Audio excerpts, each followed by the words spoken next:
Durante o fórum promovido pelo LEAD em Washington, nos Estados Unidos, o repórter Daniel Lian conversou com o governador de Goiás, Ronaldo Caiado. Acompanhe. Aqui em Washington, capital dos Estados Unidos, nós estamos ao lado do governador do estado de Goiás, Ronaldo Caiado. Governador, aqui em busca de investimentos para o estado? Sem dúvida, já fizemos aqui um périplo, né, pelo Banco Mundial, onde nós já temos cartas consultas apresentadas na parte da recuperação de rodovias, mas também de construção de novas rodovias. Estamos fazendo um empréstimo também para a compra de ônibus elétricos. E no Banco Interamericano, tá certo? Que realmente eu fiquei orgulhoso ao lá chegar, como ali tem um busto de Juscelino Kubitschek, como sendo o homem que, olha, mudou a capital para o centro-oeste do Brasil, imagine a coragem. E depois foi também a pessoa que idealizou e levou adiante o Banco Interamericano de Desenvolvimento.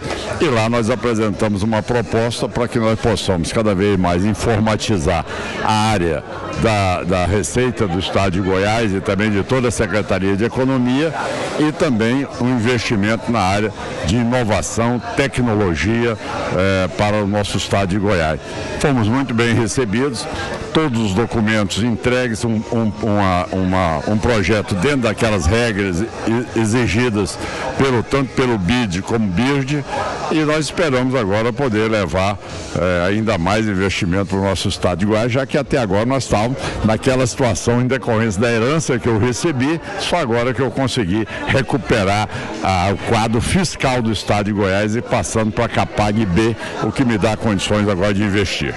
Governador, essa foi uma semana importante em relação à reforma tributária, reunião de governadores no Senado Federal, inclusive o presidente do Congresso esteve e está ainda, Rodrigo Pacheco.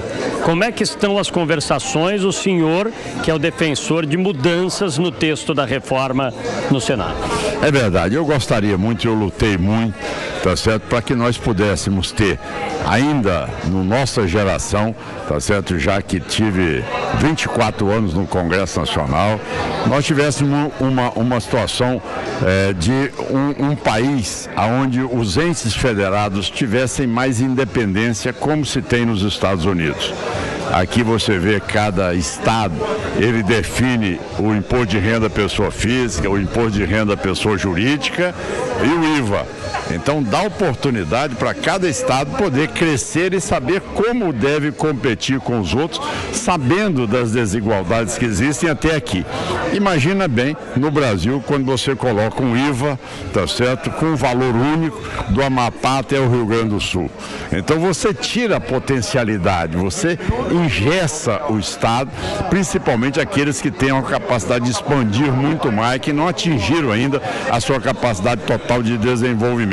São essas observações que faço, e a outra é que eu sempre critiquei, que é uma ação inversa, contrária daquilo que pensou Juscelino Kubitschek, daquilo que pensou Ulisses Guimarães, onde cria-se um conselho federativo que você arrasta para Brasília de novo as decisões da distribuição do dinheiro para 5.568 municípios e 26 estados e o Distrito Federal. Então, quer dizer, a política regional ela tem que ser pensada como os americanos pensam e não tentar copiar um modelo que é um modelo que existe em pequenos países da Europa, que não tem nada a ver com a nossa cultura e muito menos com o nosso estilo de desenvolvimento.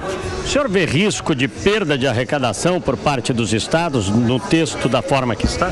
Sim, eu não estou falando isso na tese da hipótese, estou falando isso na tese de um levantamento feito pelo Instituto do nosso estado de Goiás, como trouxemos economistas preparados, competentes, e hoje, só no meu estado de Goiás, nós teremos as cidades que são as mais eficientes, as 102 cidades mais eficientes do estado de Goiás, vai acumular um prejuízo de 1 bilhão e 100 milhões de reais com esta reforma que está sendo implantada. Goiás é um estado altamente produtor, tanto na área da agropecuária, quanto também na área da mineração, como nas indústrias também. Temos 2 montadoras de carro, temos hoje o maior centro de produção farmacêutico do país, e lógico que é um estado que tem 7 milhões de habitantes e não tem condições de competir com os outros, são muito mais populosos, onde você penaliza a eficiência em detrimento de ser o destino do seu produto. Aqui também está presente o presidente do Banco Central, Roberto Campos Neto, e que vem recebendo críticas severas do presidente da República, Luiz Inácio Lula da Silva, em decorrência da taxa de juros. Qual a avaliação que o senhor faz em relação aos juros? É um patamar que pode cair? Qual a toada que o senhor espera daqui para frente? Olha, as críticas são injustas. Primeiro, porque nós sabemos que Roberto Campos Neto, com quem eu tive a oportunidade, meu primeiro mandato, está lá com o seu avô, Roberto Campos, que foi sem dúvida nenhum um dos grandes momentos que eu vivi no Congresso Nacional como deputado. Segundo, eu dizer a você que todo mundo deseja que a taxa seja menor, mas ninguém admite mais o Brasil viver uma situação de inflação como nós já vivemos. Então hoje, se o Brasil hoje está sendo visto internacionalmente com uma nota do rating melhor, como sendo um país hoje que tem trazido melhor confiabilidade para investimento, é porque o Roberto Campos foi firme ali naquilo que ele demonstrou hoje na exposição que fez, na manutenção de uma taxa mais alta para que o Brasil não descambasse num processo inflacionário e daí trazendo tudo aquilo que nós já vivemos há anos atrás. Então ele tem uma atitude prudente de uma pessoa que é respeitada mundialmente, onde ele debate esse assunto com todos os outros países, como ele mostrou ali, a experiência que vive a China neste momento, os Estados Unidos, o momento de um pouco de apreensão, e até porque essa situação mundial, ela não é tão confortável assim para imaginar que nós podemos estar brincando neste momento com um processo amanhã que possa retornar aquilo que é a inflação acumulada de desemprego e descrédito da nossa moeda, como vive hoje a nossa vizinha Argentina. Para a gente finalizar, como é que o senhor viu a crítica do presidente do Senado, o senador Rodrigo Pacheco, em relação à situação hoje do Brasil? Ele disse que há uma apreensão por parte dos Estados Unidos em relação ao comportamento do Brasil. Veja, o Brasil, o que nós precisamos de mostrar com muita clareza, e aí ele trouxe essa apreensão no momento da discussão ambiental, certo? Ora, o que nós temos que mostrar é que, na verdade, nós somos vítimas de uma narrativa que não tem nada a ver com a realidade. Foram exatamente os países desenvolvidos hoje, aí inclui-se todos os países asiáticos, europeus e também os Estados Unidos, responsáveis por terem ali já consumido todos os seus recursos naturais. Então, se hoje o mundo passa por essa situação, é porque realmente eles não pouparam os recursos naturais, eles destruíram tudo. Eles realmente não pouparam ali um bioma, não pouparam nada para poder dar resultado para a população. O que nós precisamos é que realmente eles entendam, porque essa narrativa é uma narrativa que não tem consistência, mas como eles têm uma capacidade de mídia, uma capacidade cada vez maior de impor uma opinião, mesmo que não seja verdadeira, transformando o Brasil como réu, sendo que na verdade nós somos vítimas, já que esta nossa reserva e todo o nosso patrimônio ambiental que nós temos com todos os nossos biomas, seja amazônico, seja cerrado, seja caatinga, seja o pampa, seja o pantanal, tá certo?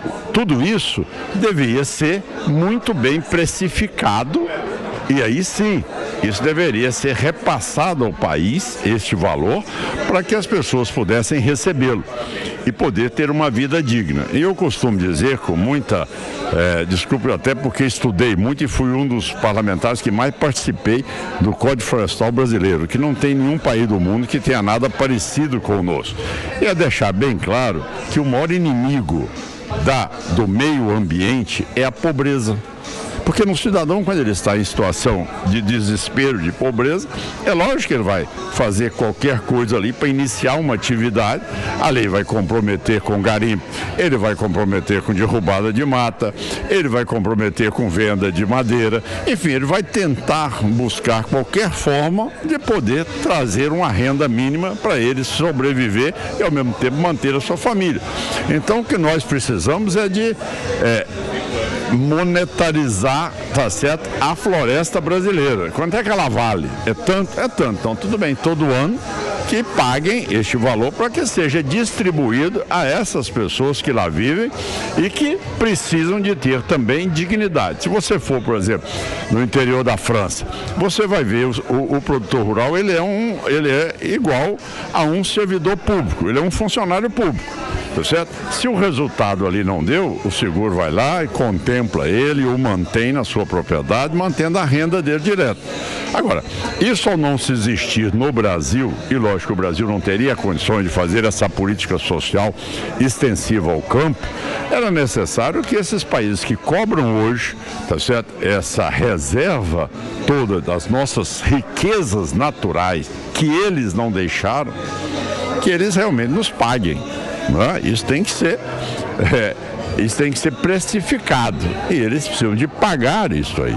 Então, é por aí que eu acho que nós precisamos de ter um nível junto ao Itamaraty, junto também a todos os nossos organismos internacionais, para que a gente possa promover mais debate e poder mudar essa narrativa e trazer ela para o leito normal, onde as pessoas sabem muito bem que o que está acontecendo hoje no mundo é em decorrência do que eles fizeram, não nós.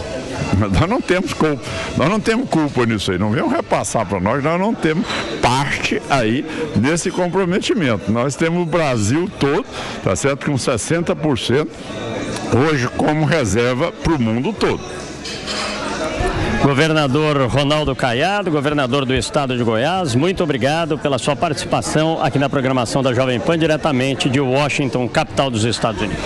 Eu quero agradecer mais uma vez essa oportunidade aqui na Jovem Pan e dizer que o evento aqui promovido pelo Dória foi importantíssimo para todos nós, uma presença maciça aqui de líderes aqui, tanto na iniciativa privada como na política e também empresarial, e dizer que realmente são eventos como esse que você muda, às vezes, algumas posições, ouvindo aí a experiência de outros que são trazidos em relação aos vários pontos de gestão e também a oportunidade de nós avançarmos aí na solicitação de investimentos nos nossos estados. Então, cumprimento aí o LIDE em ter feito esse evento importante e, mais uma vez, muito obrigado, Jovem Pan, por esse espaço aí que nos é concedido e faça uma visita um dia a nós em Goiás, será um prazer recebê-los. Cristiano Vilela, o governador aí de Goiás, Ronaldo Caiado, ele disse que essa narrativa em relação ao meio ambiente não é uma realidade. Diz que colocam o Brasil como réu, mas na verdade é vítima. Gostaria da sua avaliação. Olha, Elis, o governador Caiado, ele fala alguns pontos que são bastante importantes, como, por exemplo, a questão de que quando se tem pobreza, não há como se falar em preservação ambiental. Justamente porque os povos de uma determinada região que tenha que ser preservada e que precise desse cuidado ambiental, numa situação de pobreza, é natural que você deixa mais sensível a situação dessas pessoas que são capazes, por vezes, de fazer tudo para manter a subsistência.